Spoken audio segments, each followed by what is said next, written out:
Sveiki. Laidą pradėsime pono Malinausko žodžiais, švenčiančio 50 metų jubiliejų. Ačiū Dievui už dalgio skambėjimą šienapjūtėj vos ryto išaušus, kai matau sode rūkas pakyla ir diena tartum pjautuvas dyla. Ačiū Dievui.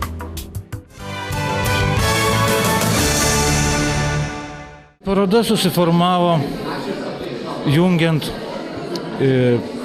dvi temas, taip ir kaip ir plakate yra paminėta, tai yra dainos Lietuvai ir tapyba Lietuvai. Pagrindinis atidarymo proga ir pats renginys partizanų pagerbimo kariuomenės visuomenės vienybės dienai. Ir taip jau suderėjo, kad tiko būtent šitie darbai ir vadinasi tapyba Lietuvai taip pat.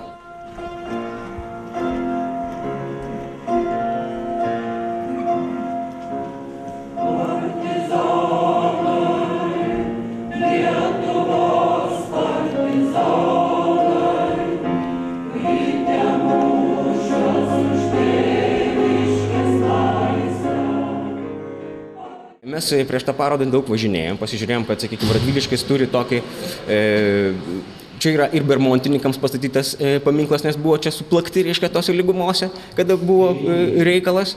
Ir taip pat žiūrim, kad yra saugumo būstinė, taip pat akmuo, kur yra išniekinimo, palaikų išniekinimo, mūsų laisvės kovotojų išniekinimo vieta, taip pat stovi akmuo. Tu sutinki tą kiekvienam žingsnį.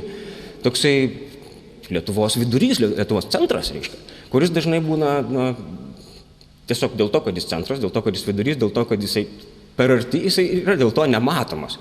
Pasidaro, tokie paradoksalūs dalykai vyksta, kad turi būti kažkur tai ministerijoje, valdžioje, reiškia, jau tikrasis gyvenimas ir tikrai reikšmingi dalykai vyksta. Reiškia. O tai gali visi ministrai su visais, visom, taip liaudiškai šnekant, manatkim išvažiuoti ir ten sermėgiai keli, reiškia, sustoja ir tą Lietuvą ginti, išsaugoti ir tik tai jų dėka jinai išlieka. Reiškia. Tai mes tą tęsime ir laimėsim.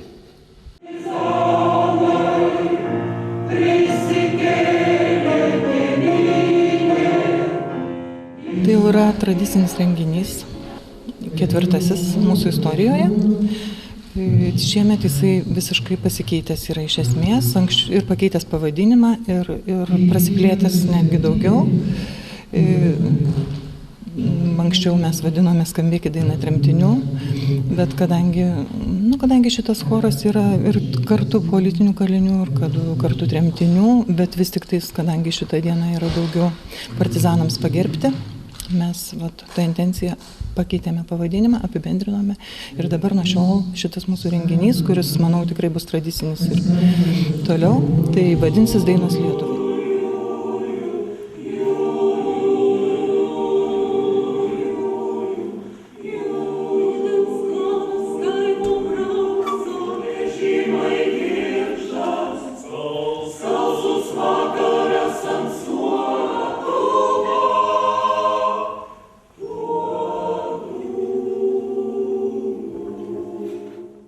Radviliškis mus pakvietė į šį kraštą. Jį mes esame aplankę ekskursijos metu pernai, tačiau šiandieną mums labai įdomu yra susipažinti su žmonėmis, bažnyčioje buvom, išklausėme šventas mišias, labai puikiai giedojo choras, kas mums paliko įspūdį. Taip pat čia matome susirinkusi žmonės kultūros centre, labai patriotiškai nusiteikusius ir nors ir mes tokios padvasios, bet mums ir čia labai patiko.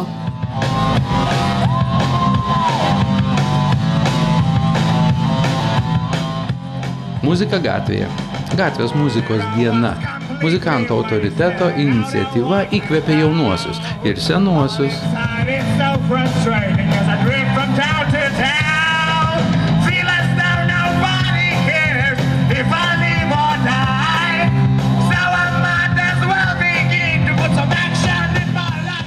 Šitos nebuvo. Gatvės muzikos diena Radviliškyje švenčiama pirmą kartą ir iš tikrųjų labai džiugu, nes mes labai bijojom, pergyvenom, sakom, niekas nesusirinks, niekas nenorės, Radviliškis labai mažas miestelis, bet iš tikrųjų pirmas blynas buvo labai superinis, susirinko nemažai atlikėjų, būtent mūsų kultūros centro roko grupė Livers parodė didžiulę iniciatyvą ir jie netgi visą savo, nežinau kaip pasakyti, visus instrumentus, visą kompaniją perkelė ant stogo ir ten padarė tikrai didžiulį triukšmą, sukvietė labai daug miestelėnų. Prie viso šito renginio prisijungė labai daug kolektyvų. Labai iš tikrųjų malonu, kad tokios šventės vyksta, nes labai daug sujungia žmonių ir jaunimą, ir senimą, tikrai ateina pasiklausyti. Labai smagu, kad groja tokia grupė kaip Livers, nes jie tikra bomba, labai audrina žmonės. Iš tikrųjų labai smagu, kad galima pasidžiaugti ir paprasčiausiai pasėdėti, va tokia šventė su jaunimu, su senimu, pakalbėti, pasidžiaugti. Tikrai labai miela, kad tokia šventės vyksta, kad tik linkiu, kad būtų kuo daugiau tokių švenčių. Mes valdome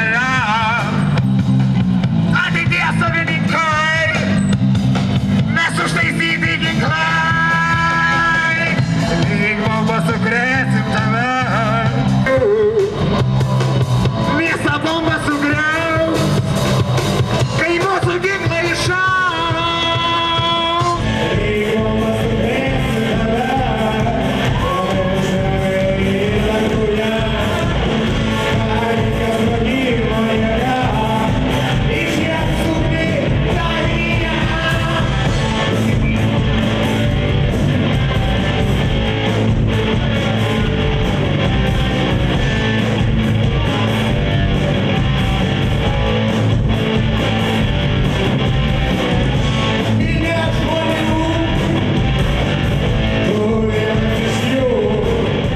Renginio mintis buvo, kad reikia pažymėti visus aktyvius dalyvius, žmonės, kurie tikrai dalyvauja, kurie stengiasi ir juos apdovanoti. Mes buvome panašiuose renginiuose ir kitose miestuose, tad nusprendėme ir padaryti tokį renginį mūsų Radviliškyje. Kokiose srityse?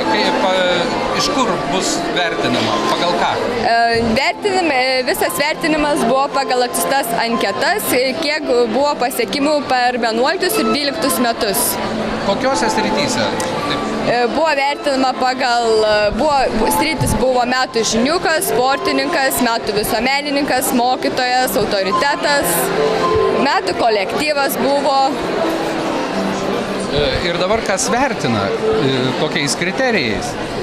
Buvo sudaryta vertinimo komisija iš Lietuvos moksleivių sąjungos pirmininkas, iš mūsų klubo pirmininkas, iš jaunimo reikalų komisijos buvo pasirinkti visi pirmininkai ir buvo vertinama pagal metų renginius, kiek dalyvavę, kiek turi apdovanojimų visų.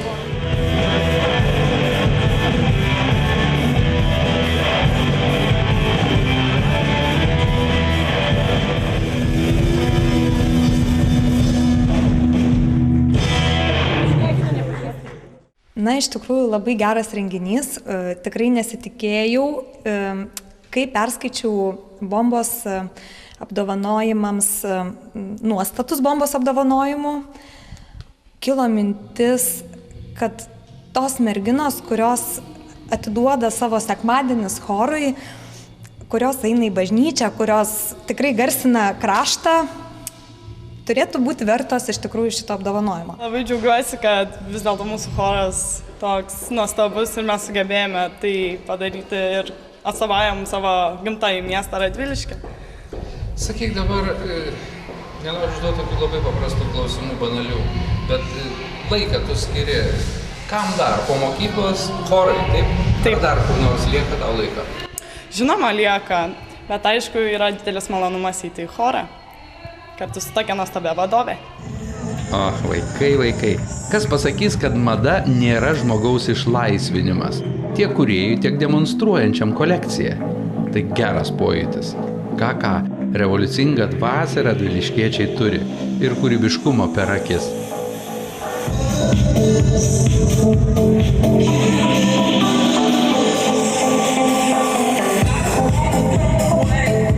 Idėjos autorius mūsų informatikos mokytojas Egidijus Dailidonis, o jo idėjos tiesėja mokytoja metodininkė Jadvyga Kurmanskienė, mokytoja ekspertė Jadvyga Kurmanskienė.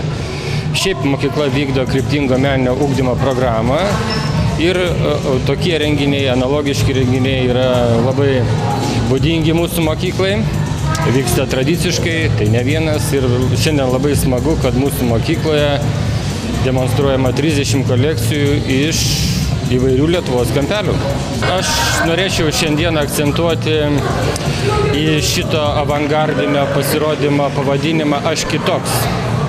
Istorija byloja, kad labai daug kitokių žmonių buvo pripažinti po 100 metų, po 200 metų, dalis buvo sudegintų ir taip toliau. Aš manau, kad dalyvių gausa, darbų gausa, medžiagų įvairumas, šita ekspresija rodo, kad vaikai, mokytojai išlaisvinti, kūrybiški. Ir tai galbūt leidžia mums tikėtis, kad mes kažkada gyvensim kitokioj Lietuvoj, tokioj, kokioj svajojam gyventi.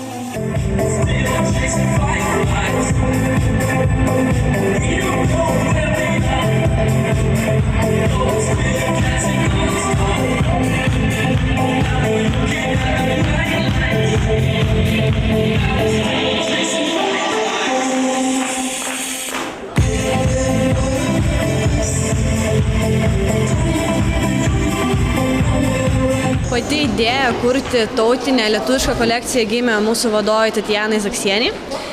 Tiesiog, kadangi ne pirmą kartą dalyvaujame tokiuose renginiuose, tai tiesiog pastebėjom, kad yra labai mažai tautinių lietuviškų kolekcijų. Tai tiesiog prisėdame per būrelius ir pradėjome vardyti lietuviškas knygas ir tiesiog labai užstrigo mums juostos tautinės. Taigi ir panaudojame labai daug tekstilės visokių variausių būdų ir mezgėm, ir nėrėm, ir audėm. Ir iš tikrųjų net nesigailėm ir labai esame dėkingi savo vadovui Tatjanai Zaksienei už šitokią idėją. Iš kur jūs atvykot ir kurioje klasėje mokais? Atvykome iš Plikių, Ievos Labutės pagrindinės mokyklos, mokomės 9 klasėje, turime ir jaunesnių, tai yra ir 7-okė, ir 3-okė mokinė. Ir iš tikrųjų surinkome gražią kolekciją padarėm.